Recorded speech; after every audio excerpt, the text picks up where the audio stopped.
Bueno, pues buenas noches a todos. Vamos a dar inicio a la sesión general del día de hoy. Hoy van a estar a cargo el doctor Adrián y el doctor Ubaldo. Y como invitado, pues tenemos al doctor Carlos César Jauregui. Bueno, Adrián, Ubaldo, adelante. Hola, ¿qué tal, compañeros? Buenas noches. Como ya bien lo dijo el doctor, el día de hoy nos tocó dar la sesión titulada Escleritis anterior tuberculosa, un reto diagnóstico. Esta sesión pues va a estar coordinada y asesorada por el doctor Carlos César Jauregui, que como ya lo conocemos la mayoría de nosotros, pues es médico adscripto en Hospital de General de Zona del IMSS, con nosotros en Clínica Centro Oftalmológico San Ángel. El doctor es subespecialista en segmento anterior y córnea. Y bueno, la sesión estará desarrollada por su servidor, Adrián Alonso Riero, y el doctor Ubaldo Arjona. Y continuamos. Bueno, para empezar con el tema e ir entendiendo la importancia de esta, la Organización Mundial de la Salud ha declarado que la tuberculosis es una emergencia mundial, ya que sigue siendo la causa más común de morbilidad y mortalidad en todo el mundo. Nos dice que la incidencia mundial anual oscila en 8.7 millones. La tuberculosis va a afectar principalmente a los pulmones, aunque también puede afectar órganos extrapulmonares. La tuberculosis extrapulmonar puede ocurrir de forma ya sea aislada o concurrente con enfermedad pulmonar. Dentro de la investigación que se hizo para esta sesión, obtuvimos que un 40% de los pacientes con alguna afectación extrapulmonar van a presentar o van a tener alguna evidencia clínica, ya sea clínica o radiológica, de una enfermedad pulmonar.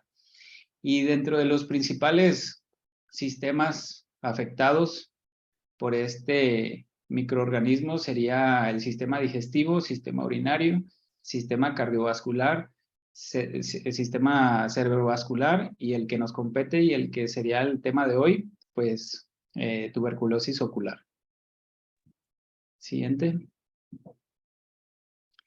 En cuanto a la epidemiología, nos dice que casi 2.000 millones de personas o un tercio de la población a nivel mundial van a estar afectadas por Mycobacterium tuberculosis, y es probable que de todo este 100%, tan solo el 10% pueda desarrollar alguna enfermedad en algún momento de su vida.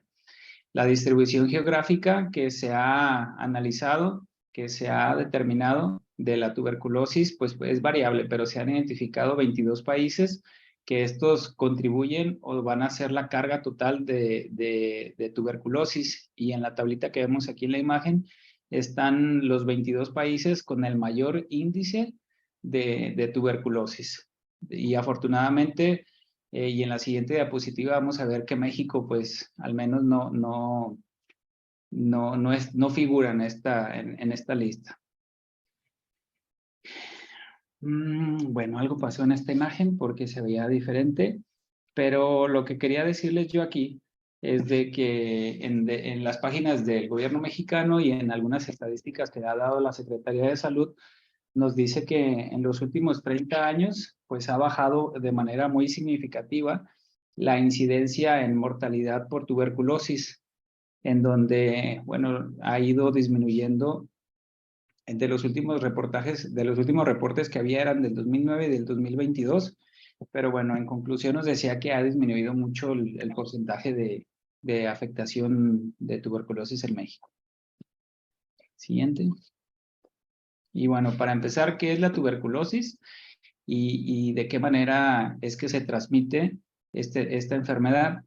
Pues la tuberculosis es una enfermedad clínica causada por la infección de Mycobacterium tuberculosis, y esta se caracteriza patológicamente por la formación de granulomas. Es una enfermedad sistémica con manifestaciones proteicas que principalmente van a afectar el pulmón.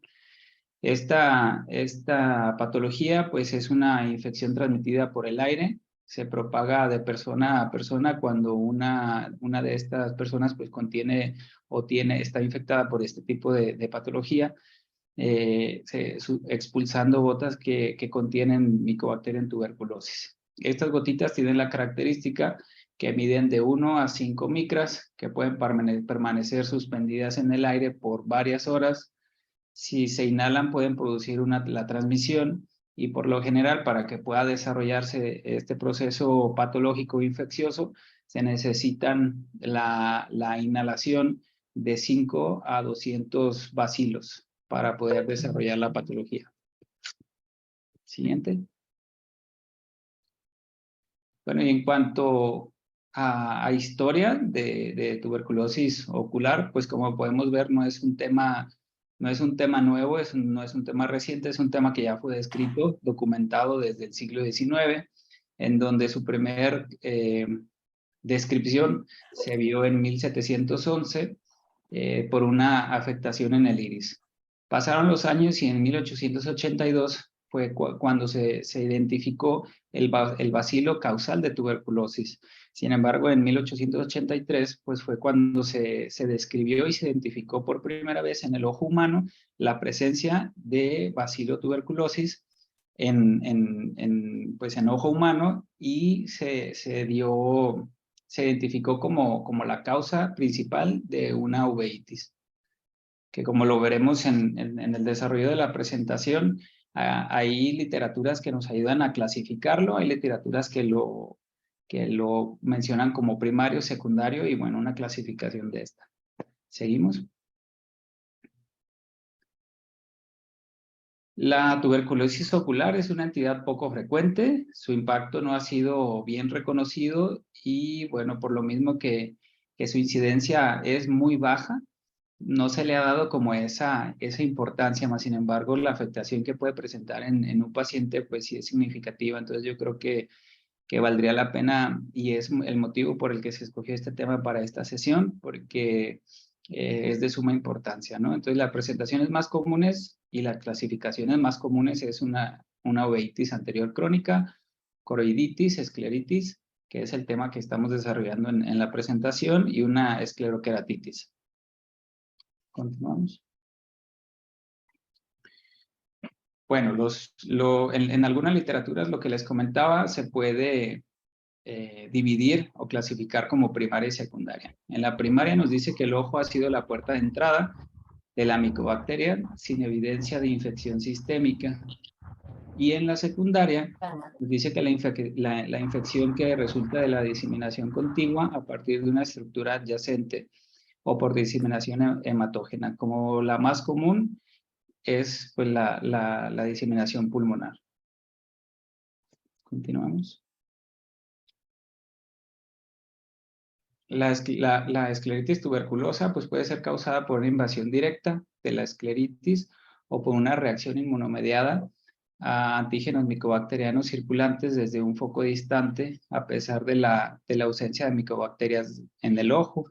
Una invasión escleral directa generalmente se debe a la diseminación hematógena de una afectación pulmonar, y rara vez esta puede ocurrir después de un trauma o por una extensión de tejido adyacente de la conjuntiva. Entonces, la escleritis tuberculosa la podemos clasificar como secundaria. Continuamos. En cuanto a los datos clínicos, pues las manifestaciones clínicas van a depender mucho de varias situaciones, de la virulencia de la micobacteria, la resistencia del huésped a la misma y el grado de hipersensibilidad tisular. Los pacientes que han llegado a la clínica y que se han reportado en varios artículos, nos dice que presentan una inflamación escleral con ojo rojo, y los pacientes manifiestan mucho dolor. La agudeza visual puede estar disminuida como puede estar completamente respetada. Hay presencia de edema, de inyección vascular que afecta la esclera o la epiesclera. Un edema o engrosamiento de la esclera, presencia de nódulos, patrón difuso o sectorial, y otro dato clínico que es muy variable, que presente febrícula o fiebre como tal. Continuamos. Y bueno, la escleritis tuberculosa comúnmente se presenta como una escleritis nodular anterior que no se diagnostica temprano, como puede ulcerarse y formar un absceso escleral. En esta diapositiva pues vemos imágenes en donde es un ojito izquierdo, podemos observar una ingurgitación de los vasos epiesclerales profundos y esclerales a nivel temporal. Sin afectación en estas imágenes, podemos ver que no hay afectación aún en córnea. Apreciamos en la imagen de su lado derecho, que está circulada, un nódulo escleral temporal, y las que están como con flechitas, ahí podemos ver que son lesiones nodulares blanco-amarillentas. Esa es la presentación clínica, la presentación con la que llegan los pacientes más común. Incluso, bueno, ya lo veremos más adelante en el tratamiento, pero malamente muchos pacientes que nos han llegado hacia la clínica han sido mal diagnosticados y iniciado tratamiento antiinflamatorio que ha sido como un punto de partida muy importante para un buen pronóstico o un mal pronóstico. Continuamos. Y esta es otra imagen en donde se observa un ojo derecho que muestra una congestión escleral difusa, nódulos esclerales múltiples, compromiso limbal de 360 grados, con un infiltrado en la córnea temporal y sangre en endotelio corneal. A diferencia de la imagen anterior, aquí ya vemos cómo ya se está afectando la córnea. Entonces, en el examen con lámpara de hendidura podemos encontrar pues congestión conjuntival y de esclera, quemosis, múltiples nódulos, esclerales amarillentos, como se veía en la imagen anterior, que están marcados ahí con una flechita blanca, infiltrados limbales de 360 grados y un adelgazamiento corneal temporal, sangre en endotelio corneal. Aquí ya tenemos una afectación corneal, que era lo que les comentaba. Continuamos con la siguiente. En cuanto al diagnóstico, bueno, tenemos que la tuberculosis ocular generalmente es un diagnóstico presuntivo, por eso es que el título de la presentación lo pusimos así, como un reto diagnóstico, porque no hay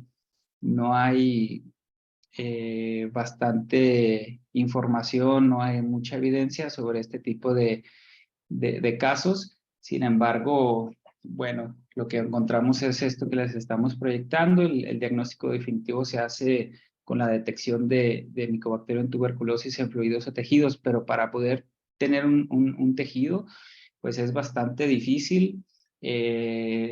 Lo ideal sería hacer un estudio de esto, pero la literatura nos dice que se llega a tardar hasta 3 meses para tener un resultado fidedigno.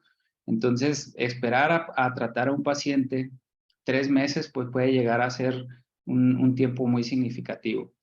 La tuberculosis ocular es un desafío debido a lo que les comentaba, un amplio espectro de presentaciones clínicas, criterios clínicos, así como la carencia de pruebas diagnósticas oculares con certeza.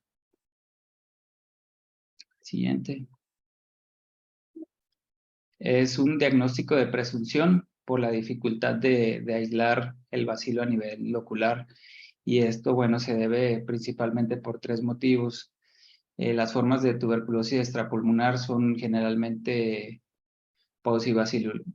paucibacilares, por lo que reduce la sensibilidad diagnóstica de los estudios clásicos que hay para este tipo de afectaciones.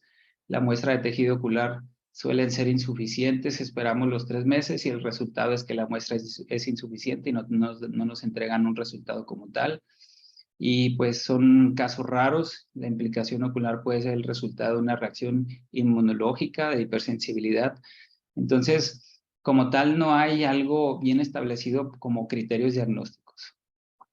Siguiente. Dentro de las pruebas diagnósticas, tenemos la prueba de proteína purificada, conocida como PPD. Todos la conocemos, es un método estándar para realizar diagnóstico de infección por Mycobacterium tuberculosis. Es un método simple, barato, que se puede tener acceso fácilmente a este tipo de pruebas. Más sin embargo, llega a presentarse resultados negativos con pacientes con afectaciones extrapulmonares oculares. Entonces no es muy confiable, Y bueno, la prueba positiva cuando es mayor a 10 milímetros, pues se considera que es positiva, más sin embargo, recordar que en pacientes inmunocomprometidos con alguna infección por VIH-Sida, pues el punto de corte es menor, es de 5 milímetros. Y bueno, existe una prueba llamada QuantiFERON, aprobada por la FDA, que básicamente esta prueba lo único para lo que nos sirve es para diferenciar la respuesta positiva, ya sea por Mycobacterium bovis, que es el contenido que tenemos pues, la mayoría de los mexicanos que son vacunados por BCG, a realmente la infección por Mycobacterium tuberculosis. Entonces, esta es una prueba que nos puede ayudar para saber quién realmente es positivo a esta enfermedad. Siguiente. Y el que ahora se considera el método diagnóstico de elección, la PCR, ya que esta nos ayuda a detectar ARN o ADN de cualquier microorganismo con una sensibilidad y especificidad mayor que la de un cultivo. Y bueno, la ventaja de esta es de que nos da un resultado rápido y que realmente requiere una muestra muy pequeña para obtener el resultado. De los estudios que estuvimos analizando, en todos concluyen que esta es la mejor prueba en cuanto a sensibilidad y sensibilidad.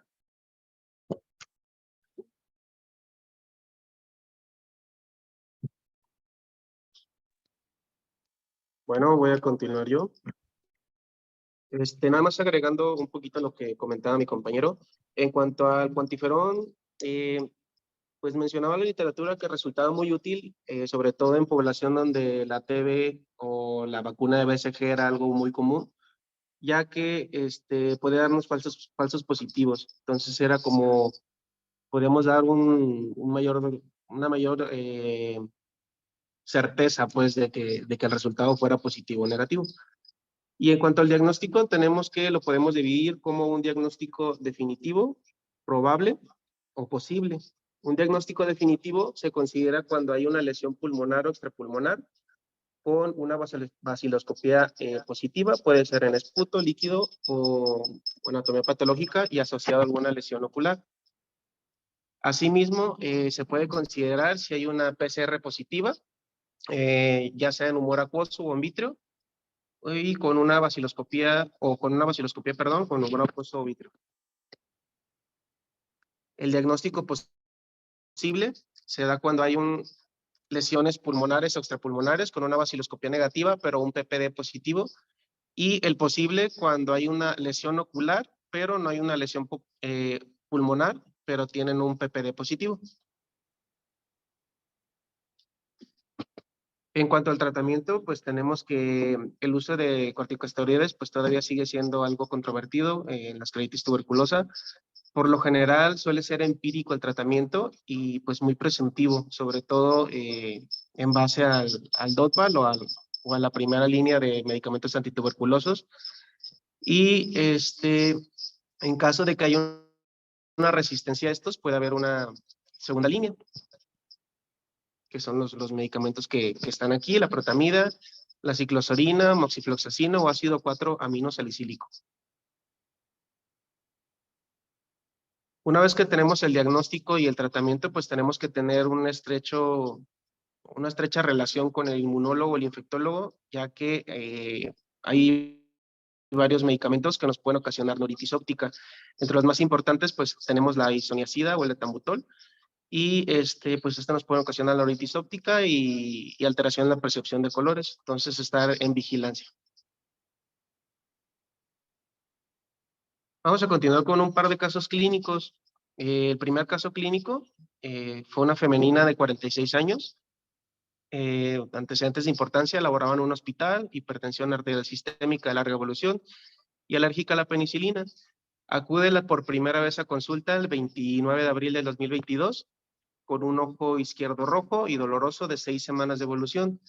La agudeza visual se encontraba conservada y pues la paciente se encontraba, como vemos en la imagen derecha, como tal un enrojecimiento bastante importante, y no se alcanza a apreciar en la imagen, pero había la presencia de un nódulo que está bastante sobrelevado. Debido a diagnóstico presuntivo, se le da, se da el diagnóstico, perdón, de una escleritis nodular de ojo izquierdo de probable menorragia idiopático. Se le da tratamiento con prednisolona 4 veces al día por 14 días y diclofenaco igual 4 veces al día por 6 semanas en el ojo izquierdo. Se vuelve a reevaluar el 12 de mayo. La paciente mencionaba que tenía una mejoría sutil nada más de la sintomatología, por lo que se decide solicitar un perfil infeccioso y reumatológico. Se le deja la prednisolona 2 veces al día y el diclofenaco 3 veces al día en el ojito izquierdo nada más. No sé si alcanzan a observar los estudios, pues todos estaban normales, VH normal, factor reumatoide normal, VRL negativo, CANCA y PANCA negativos. Continuamos, VH les decía normal, ego normal, y pues todo estaba negativo. Por parte de infectología, se me olvidó comentarles. Bueno, el 26 de mayo se valoran laboratoriales sin el perfil infeccioso y se le agrega el de Deflasacort 12 miligramos día. Y el 9 de junio tiene una buena respuesta, pero incompleta, por lo cual se decide dejar esteroide y se envía infector así.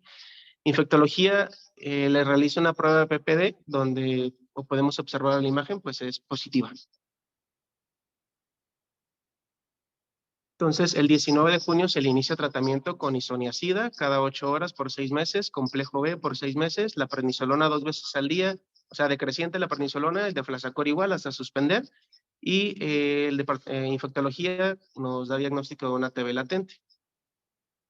Se realizan pruebas para ver función hepática donde están un poco alteradas.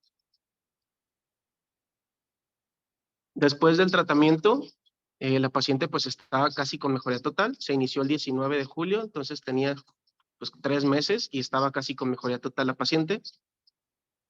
Y el 17 de enero del 2023, que fue la última vez que se vio la paciente, ya tenía mejoría completa del tratamiento después de sus 6 meses de tratamiento Dotval. Y pues en esta foto se encontraba en una semana sin tratamiento. Continuamos con el segundo caso clínico. Fue consultada por primera vez por el servicio con nosotros el 1 de junio del 2021. Se trata de una femenina de 31 años, hipertensa, la cual tenía 11 meses de evolución del cuadro clínico, el cual se caracterizaba por un enrojecimiento, dolor, disminución de varios oftalmólogos, entre ellos un diagnóstico previo ácido de atergión, multitratada. En el momento que llegó a la consulta estaba tratada con Grimal, Agrat, lubricante y un esteroide tópico. Como les decía, la agudeza visual estaba un poco disminuida en el ojo izquierdo, en 20/400. Pues en ese entonces, por cómo se encontraba el cuadro clínico, no tengo fotos ahorita, pero se encontraban datos de una escleritis necrotizante, perdón. Se le deja prednefin 4 veces al día en el ojito izquierdo y AINE oral. Aparte de la aparente queratitis necrotizante, perdón, tenía pues cierta invasión ya córnea, donde se encontraban pues infiltrados a nivel de estroma, que ahorita les voy a enseñar una foto, pero ya están en resolución. La primera foto pues no la tenemos. El 3 de julio del 21 sale con un perfil negativo, un PPD negativo por infectología, y el resto de los estudios todo negativo. Se indica Deflasacort 100 miligramos y Loterex 2 veces al día en el ojo izquierdo. El 10 de agosto, después de iniciar el tratamiento, pues el cuadro sí tiene pues cierta resolución, se continuó con el mismo manejo. Sin embargo, la paciente, cuando se suspendía tanto el esteroide tópico oral, tenía una recaída. Entonces se hizo cierta dependencia a los esteroides. No sé si alcancen a observar, la zona que se ve como azulita, pues tenía un adelgazamiento importante escleral con invasión a córnea.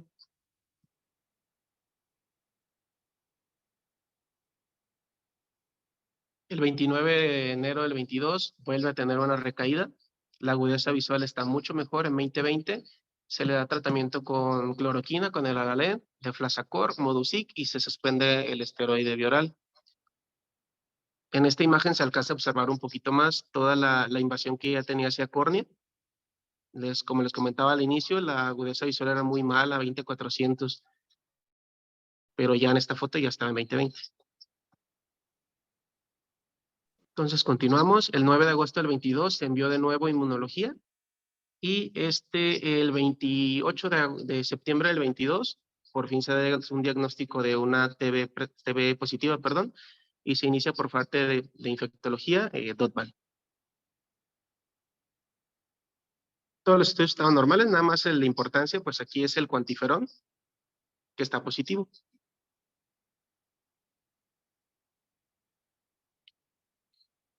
El 26 de noviembre del 22 se suspende el Aralen y se empieza con destete del Oterex, con ambos cuadros remitidos, tanto de escleritis como queratitis. Y el 16 de enero presenta de nuevo una recaída, por lo cual se reinicia el Oterex, el Defasacort y el Modusic. Actualmente, pues la paciente está asintomática, motivo por el cual ya no regresó para tomarle una foto de cómo estaba actualmente. En cuanto a las conclusiones, pues tenemos que la escleritis tuberculosa es una presentación rara de la TB ocular. Como mencionaba mi compañero, la presentación más típica de una TB ocular es una uveitis, son uveitis por lo general. Entonces, todavía la escleritis es una presentación mucho más infrecuente. Entonces, mencionaba la literatura que no se sabía si había un infradiagnóstico por parte de los oftalmólogos o si en realidad la incidencia era tan baja. El diagnóstico a menudo, pues, se equivoco por la falta de criterios diagnósticos y la dificultad para aislar como tal el microorganismo en las pruebas microbiológicas. Y pues el uso cada vez más frecuente de la PCR ha ayudado al diagnóstico un poquito más precoz. Como les comentaba, el tratamiento pues incluye de tuberculosis y pues no hay un consenso todavía sobre si el uso concomitante de los esteroides orales tiene una mejoría o no. Por lo general, cuando hay una respuesta eficiente al tratamiento, pues se debe a que hay un diagnóstico tardío o hay una resistencia a los medicamentos. Y pues sería todo. No sé si guste agregar algo, doctor Jauri.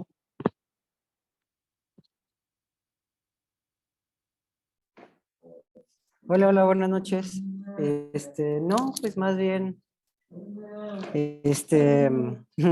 creo que hasta a mí me quedan algunas dudillas con los casos, y eso que son míos, este, pero creo que es también por la premura, pues, de comentarlos así como tan rápido, pero no sé si alguien tenga algún comentario o algo,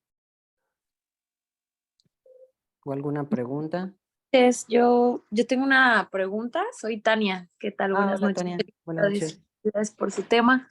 En cuanto al diagnóstico, bueno, aquí de la escleritis, doctor, que es algo no tan común, nos aconseja, por ejemplo, estos pacientes no supe si les hicieron examen de fondo de ojo. Por ejemplo, no sé, yo había leído, como dijo Ubaldo, nuestro compañero, que se presentan más comúnmente como uveitis. Entonces, pues uveitis recurrente, siempre pedimos TORCH, pedimos tuberculosis, pedimos VIH. En este caso, no sé cómo estaba el fondo de ojo de estos pacientes. Mi duda es como si todos los pacientes tienen lesiones retinocoroideas tipo coroiditis serpentiginosa, por ejemplo, o no todos. Revisamos fondo de ojo, nos recomienda tomar fotografías y anexar todos los estudios como para complementar un poquito más, o qué experiencia tiene usted con esto. Gracias. Sí, me imagino que te refieres específicamente a los pacientes por TB, ¿verdad? No a los pacientes con escleritis, ¿correcto? Sí, doctor, por tuberculosis en este caso. Ah, no. Bueno, mira, para empezar, ambos pacientes tenían fondo de ojo normal, pero para empezar, cuando tú ves una escleritis, pues es difícil que alguien la vea y diga, ay, es una escleritis por TB, ¿no? Simplemente de la parte infecciosa, de las múltiples causas que pueden tener las escleritis, digamos que o de las, más bien de las enfermedades inflamatorias, los dos grandes simuladores siempre son TB y sífilis, ¿no? Entonces, aunque tú no veas datos patognomónicos, por ejemplo, en el caso de la sífilis, un scroll en la córnea o cosas así, o lesiones tipiquísimas en la retina, pues son pruebas que debes de pedir siempre de rutina, ¿no? Porque estos son los dos grandes simuladores. Yo, la verdad, ninguno de los dos pensé que fuera a ser TB. Tan así que la primer paciente, que es una paciente institucional, siempre pasa en el seguro, ¿no? Que tú pides 40 estudios y te llegan 10. Con esa paciente, eh, yo no me llegó nada de infeccioso más que la sífilis. Entonces yo teniendo una VH normal, sin leucocitosis, sin tener ya puedo yo darme la libertad, bueno, sin leucocitosis que indique una infección activa así por algo o sin hiperglicemia, pues ya puedo yo iniciar con un poco más de confianza los esteroides, ¿no? Y en esta paciente, por ejemplo, yo sospeché que no era algo inmunológico, pues, para empezar por el perfil negativo, aunque a veces te salen los perfiles inmunológicos completamente negativos y de todas maneras al año sale que la paciente tenía artritis reumatoide, ¿no? Espondilitis o cosas así, pero bueno, eso me dio la libertad para usar esteroides, pero al no tener una respuesta completa, pues fue que yo insistí con la paciente, no, y sabe que tiene que hacerse lo que nos faltó, que es el PPD, y le insistí mucho, mucho, y como en el instituto no lo tenía ni en su clínica ni en ningún lado, afortunadamente la paciente accedió a tomárselo de forma privada, y pues mira, a pesar de estar utilizando esteroides, aunque no a dosis inmunosupresoras, pues sale como en 24, ¿no? El PPD. O sea, arriba de 15 se supone que es un resultado muy fuertemente positivo. Pero entonces es muy difícil que tú pienses en una escleritis y que digas, ah, es tuberculosa, ¿no? Casi nunca está así tan florido, ¿no? El cuadro. Y la otra paciente, por ejemplo, yo le solicité desde el principio las pruebas en medio privado, sí se hizo todo. La cosa es que la paciente tiene un resultado no tan fuertemente positivo, sale arriba de 5 el resultado, la mando inmediatamente a infecto, pero decidí ir a infecto al civil y como siempre pasa, igual que acá me pasó con los estudios en la institución, policía en el civil, no, no tienes nada, no tienes TB. Bueno, yo con esa indicación de infectología igual hago la prueba con esteroides y es hasta el año que veo que el cuadro sigue y sigue recurrente, que yo le vuelvo a insistir en que vaya con alguien a que repita los estudios. Alguien es experto y la mando con un inmunólogo, el inmunólogo le pide todos los estudios, y ahí es donde nos sale el cuantiferón positivo y es cuando le inicia él el tratamiento para TP, que como es gratuito, pues no se lo inicia él, ¿no? La manda a un centro de salud de epidemiología y ahí se lo dan mientras él la está vigilando. Pero no, pues es rarísimo que te llegue así patonormánico. Antes, ambos pacientes eran pruebas normales.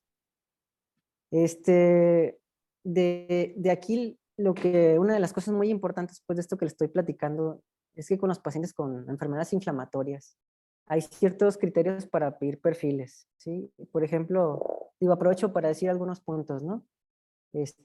Los pacientes que tienen enfermedad leve, esto es para uveitis, pero se puede pasar a las escleritis. Los pacientes con cuadros leves y que sean agudos, no es necesario pedir un perfil, ¿sí? Y el tratamiento habitualmente pues es un esteroide tópico y un AINE tópico, siempre y cuando, sea un caso leve y no haya datos de nada de adelgazamiento, ni necrotizante, ni nada de eso, ¿sí? Si es una enfermedad que ya va más allá de leve, es recurrente, hay uveitis, hay escleritis, entonces sí tenemos que pedir un perfil. Y a veces, aunque el primer perfil salga negativo, lo más recomendable es estarlo repitiendo a los 6 meses o al año, si es que el cuadro no se puede controlar del todo, pues es una de las lecciones que por algo está descrito así en la literatura, ¿no? Todos estos cuadros de trastornos inflamatorios. Bueno, no sé si alguien más tenga otra pregunta.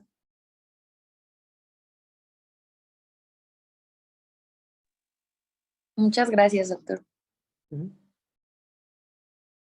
El inmunólogo le hizo VIH, por cierto, a la señora del cuantiferol, y salió negativo. Hay que recordar también que en el caso de la TB muchas veces puede ser una infección, digamos, presencia de TB a nivel ocular, pero también en muchos casos no es presencia de TB a nivel ocular, sino que es una respuesta inmunológica.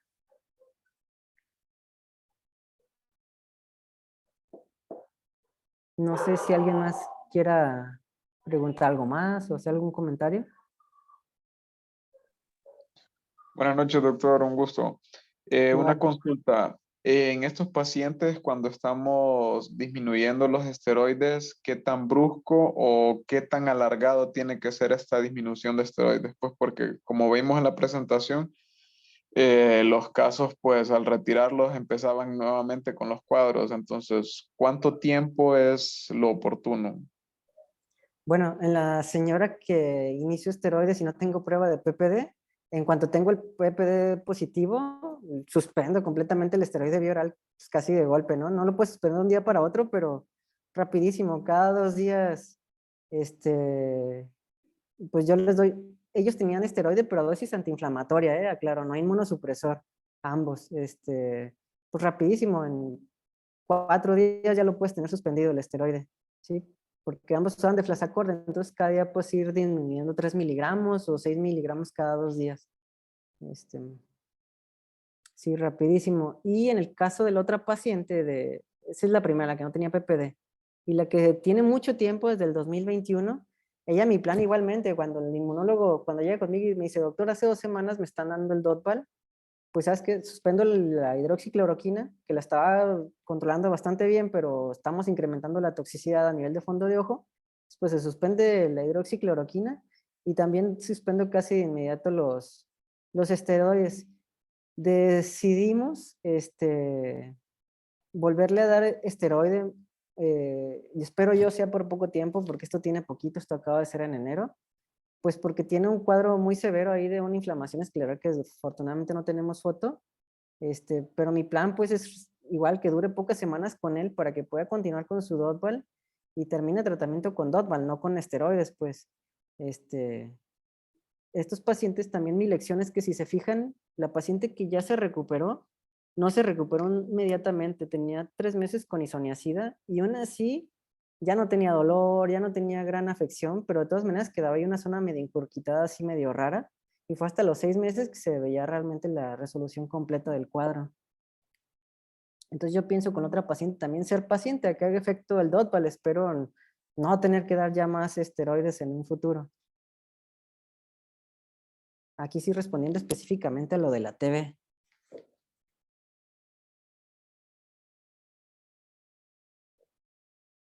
¿Alguien más? ¿Alguna pregunta? ¿Algún comentario? Yo otra pregunta, doctor, perdón. No, no, ¿Qué está tan bien. común, qué tan común es la alteración? Porque había leído que había en su mayoría alteración en nervio óptico, neuritis óptica, entonces no sé si también podemos como correlacionarlo o no siempre se ve ¿Con el Dotval o con el TV? No. con la tuberculosis. Mira, yo creo, casi como te dije ahorita, casi en estos libros todo se puede, en estos casos se puede aplicar todo como el libro. Entonces, si el Todo libro puede lo pasar. dice, exacto, si el libro lo dice, créeme que todos los pacientes, que así va a ser como está en el libro, prácticamente. Si dice que el 60%, entonces el 60% de los cuadros de afección por TV lo van a tener. Estos dos pacientes no tenían, repito, tenían fondo de ojo completamente normal. La pacientita que veía 20/400 es porque ya no tengo la foto, pero imagínate, la estuvieron tratando 11 meses como terigión. No sé si vieron el leucoma hasta dónde llegaba. Sí. Todo eso era una zona que estaba súper vascularizada, pero cañón, o sea, hasta macroscópico se le veían venas en la córnea. Entonces, pues, o sea, hasta ahí, o sea, yo no sé, la paciente, si no fuera porque Ubaldo la checó el otro día, yo creo que no me animaba a decir que ahorita tiene el 20/25, 20/20 que dijo Ubaldo, porque nadie me creería. Sí, pero bueno, lo bueno es que Ubaldo la vio y él fue el que le interesó el caso, ¿no? Y pues sí, me decía, ay, no manches, doc, pues ¿por dónde ve? Pues imagínate, y eso que antes eran puras venas, todo eso parecía un terigión.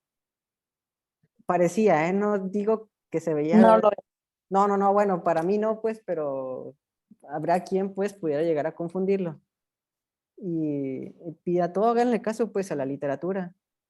La lección aquí, pues, fue que en parte hicimos caso a la literatura, eh, de repetir perfiles, ¿no? Como lo dice la literatura.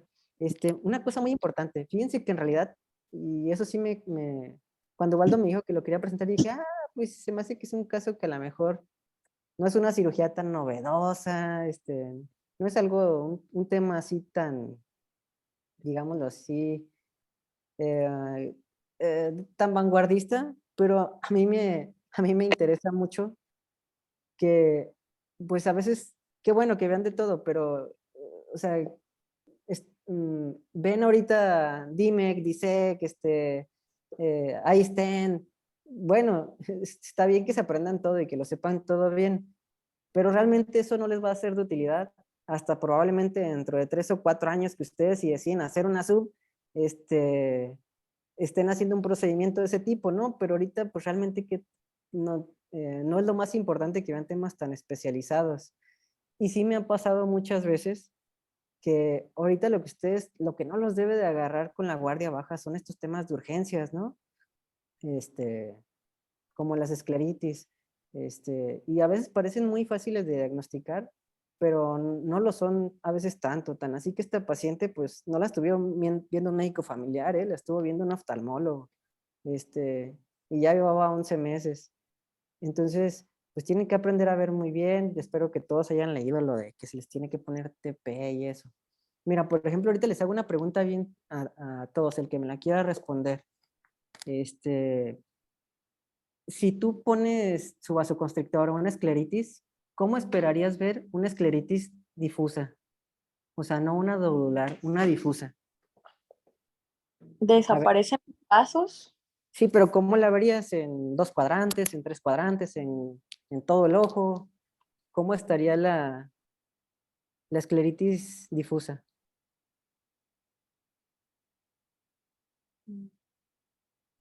A ver, si no, yo me voy a asomar a ver a quién veo y les voy a preguntar. A ver, Andrea. Andrea Parra.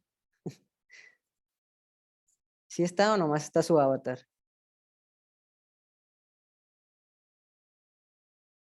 Andrea. Jorge, tú sí estás ahí de verdad, a ver. A ver, Jorge, ¿cómo verías una escleritis difusa después de que le pones tu fenilefrina? Creo que se vería solamente en un cuadrante. Exactamente, mira, y es algo muy común, que como de repente a mí me derivan muchos cuadros inflamatorios, es a donde iba. Y a veces, por ejemplo, me pasa algo bien sencillo, que entra el paciente ya con el vasoconstrictor y muchas veces me dice, ¿no? Porque lo que más tenía antes era R1. No, doctor, no es escleritis porque nada más se quedó rojito en un pedacito. Y yo, no, pues ¿cómo? Por eso es escleritis, es que por eso se caracterizan las escleritis, ¿no? Porque son en un solo cuadrante, a veces no es forzosamente que estén nasal superior o temporal inferior, a veces están ahí como metidas en la zona del músculo, pero siempre es una pequeña sección del ojo, ¿no? Eso es muy importante. Cositas así, pues, porque a veces llega el ojo bien aparatoso, como el del paciente que pone Ubaldo. Dicen, ay Dios, ¿qué es eso, no? O sea, una endoftalmitis o qué. Parecen cosas muy sencillas, pero hay que estar bien atento a eso. Y sí, doctor, realmente lo he llegado a ver más frecuente tanto en nasal superior como temporal inferior. Exacto, exacto. Ver, dicen que los ojos no saben ver lo que el cerebro no conoce, ¿no? Entonces, pues si no estás pensando en cómo es, si no lo has visto en un libro, pues lo más seguro es que cuando lo veas no lo identifiques. Bueno, ¿alguien más que tenga algún comentario o algo?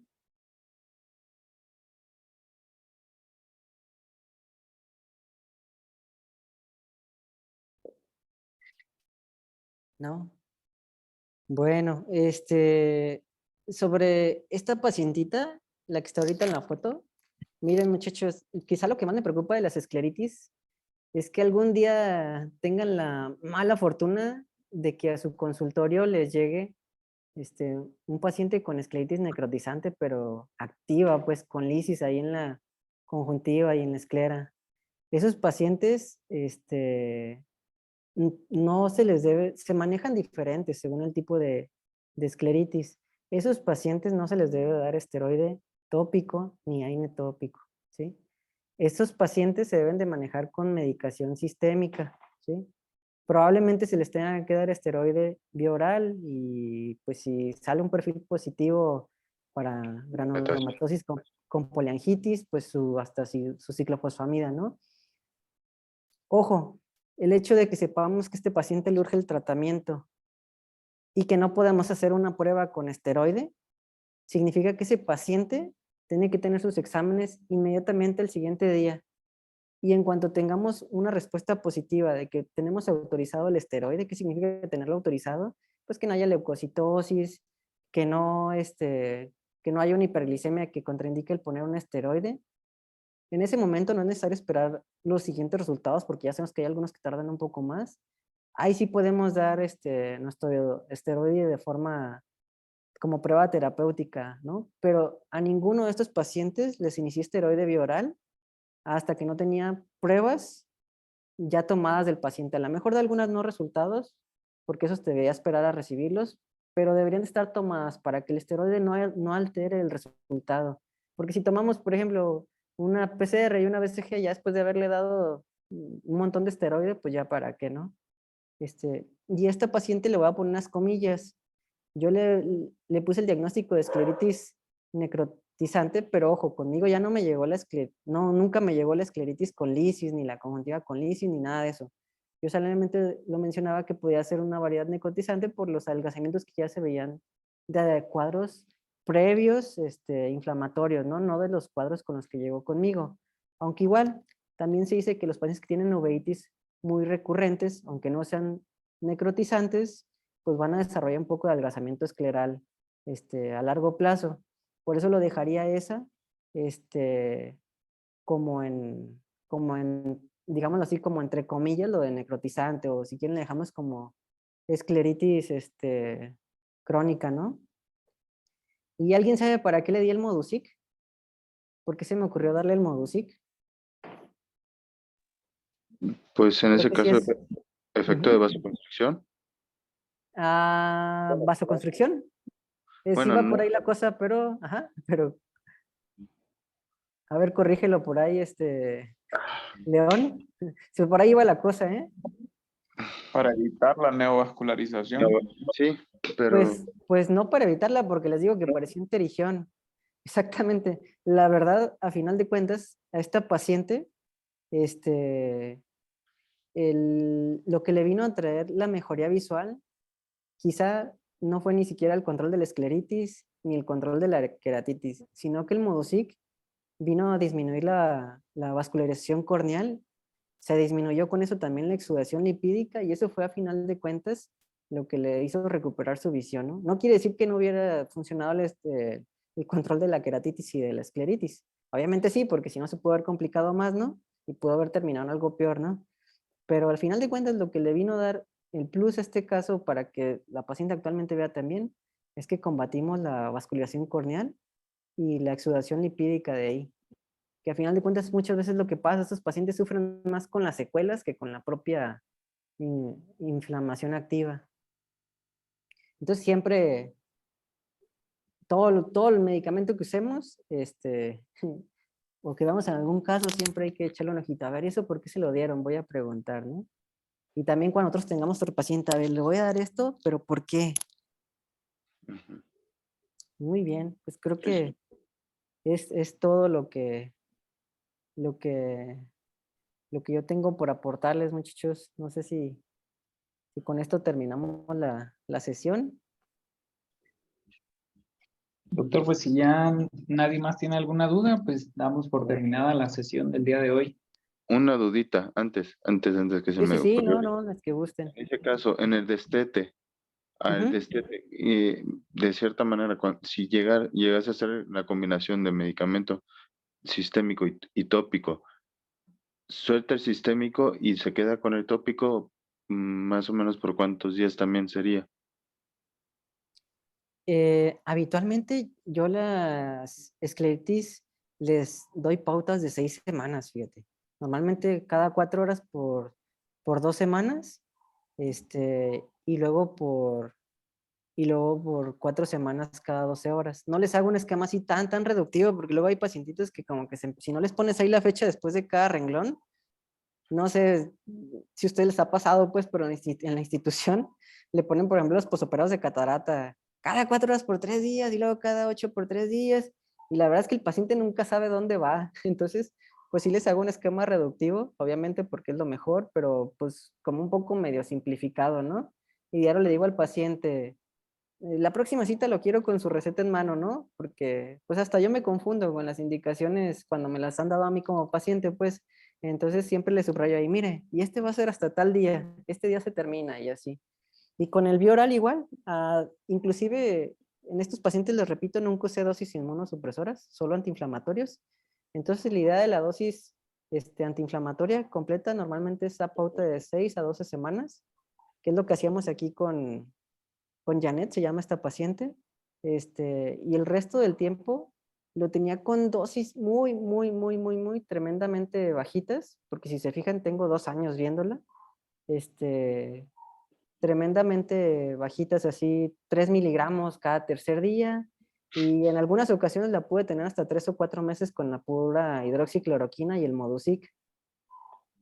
Y estuvo muy bien, pues nada más que pasaban 3, 4 meses y me volvía a recaer y otra vez teníamos que comenzar las 6 semanas, igual a veces a dosis muy bajitas, pero otra vez, pues, para evitarle esto, que se volviera a vascularizar otra vez, perdón, que volviera a hacer esta exudación tan terrible, ¿no? En el centro otra vez. Sí, pero habitualmente como a pautas de 6 semanas, más o menos. Y pueden suspenderse al mismo tiempo. Ahí no tiene que ser antes el bioral o antes el tópico. De hecho, los suspendo como muy a la par.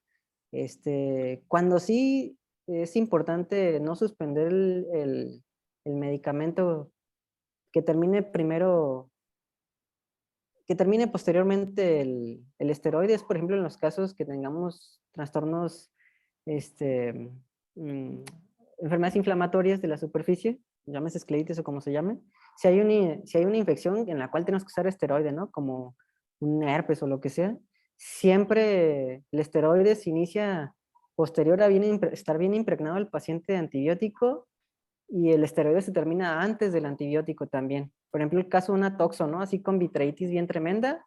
Ok, primero inicio 48, 72 horas con mi tratamiento patoxo y luego posterior a eso inicio el esteroide.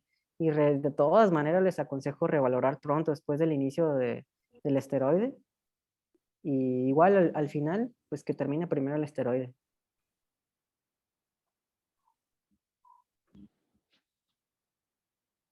Gracias, doctor.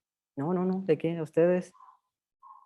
Muy bien, doctor. Pues ahora sí, si ya no hay alguna otra duda, pues damos por terminada la sesión del día de hoy, agradeciendo su participación para esta sesión. Cuando gusten, ahí están, ya saben, todos los casos son suyos los que andan ahí en mi consulta. Muchas gracias, doctor. Gracias, Bueno, doctor. Buenas noches. que tengan buenas noches, hasta luego.